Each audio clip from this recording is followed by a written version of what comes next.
After 21 hours of negotiations, both the United States and Iran still failed to reach any agreement, because each side has its own untouchable red lines.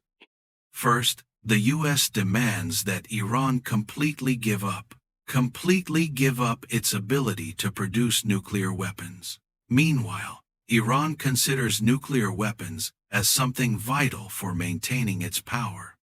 Second, Iran wants the U.S. to lift sanctions. Currently, the U.S. has frozen a large amount of Iran's money in bank accounts. Therefore, Iran demands that the U.S. return the money first. Only then would they have enough trust to sit down at the negotiating table. However, for the U.S., this is impossible. Giving them money now would be like handing your opponent a knife in the middle of a fistfight, right? The U.S. only agrees to a phased disbursement plan.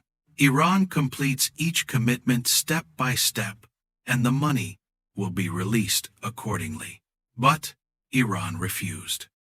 So, on this second point, both sides failed to reach an agreement. The third issue in this round of negotiations is the Strait of Hormuz. The U.S. wants the strait to return to normal conditions, as defined by maritime law, and complete freedom of navigation, so the world can continue to have oil. However, Iran opposes this. They want to use the Strait of Hormuz as a hostage to gain leverage in negotiations with the U.S.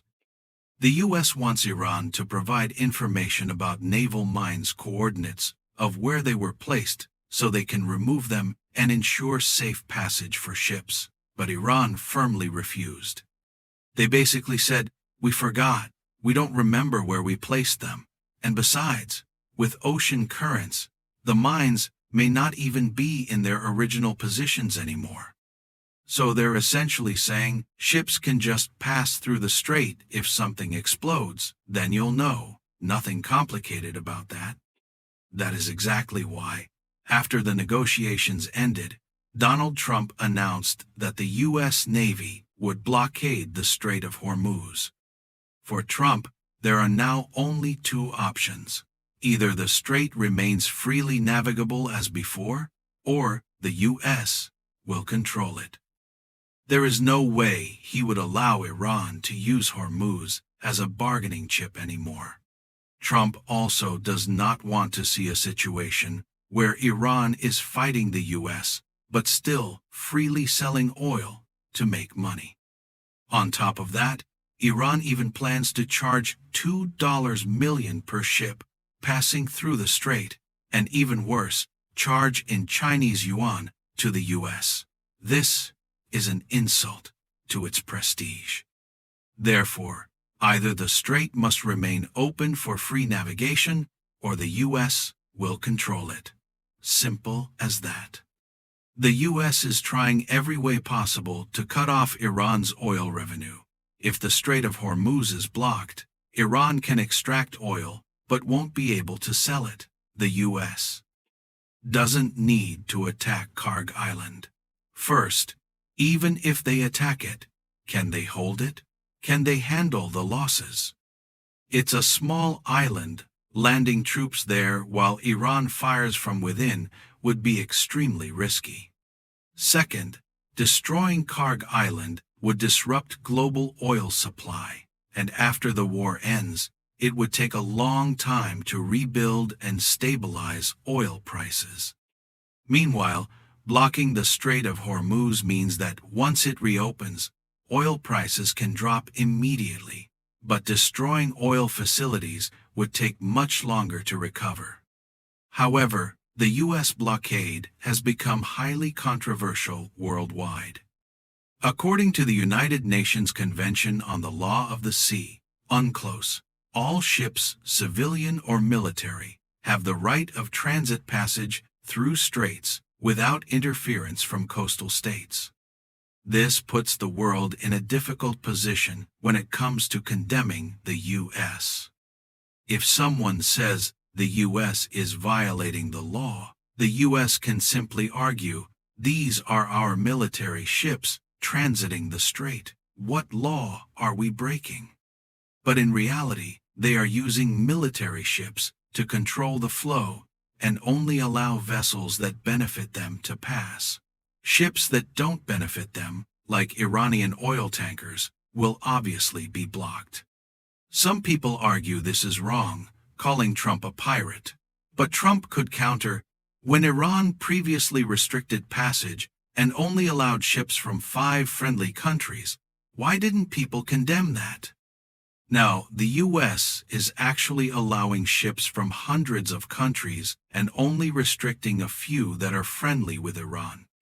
He could also argue that the blockade is meant to clear naval mines and ensure safe passage for international shipping later. At this point, it's extremely difficult to take sides. Supporting Iran could be seen as encouraging nuclear weapons development. Supporting the US could be seen as endorsing military aggression against a sovereign nation. So instead, we can only analyze the pros and cons for the US. On the downside, the US is being heavily criticized globally, not just by China, but even by close allies like the UK and France. It also costs money and risks American soldiers' lives. Most importantly, the blockade drives up global oil prices, putting huge pressure on Trump ahead of midterm elections. On the upside, the blockade cuts off Iran's revenue from oil, making it harder for Iran to sustain long-term conflict. More importantly, Trump seems to be targeting China's economy.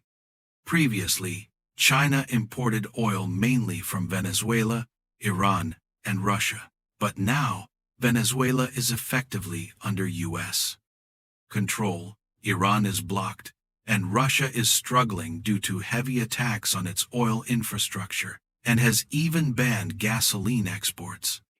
As a result, China is facing serious energy difficulties, with about 70% of its oil dependent on imports, and all 3 major sources disrupted. This will clearly have a significant impact.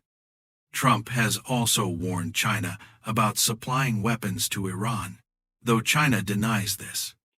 Many believe Trump is pushing China into a dilemma: either intervene to support Iran or pressure Iran to stop the conflict so China can maintain oil supplies.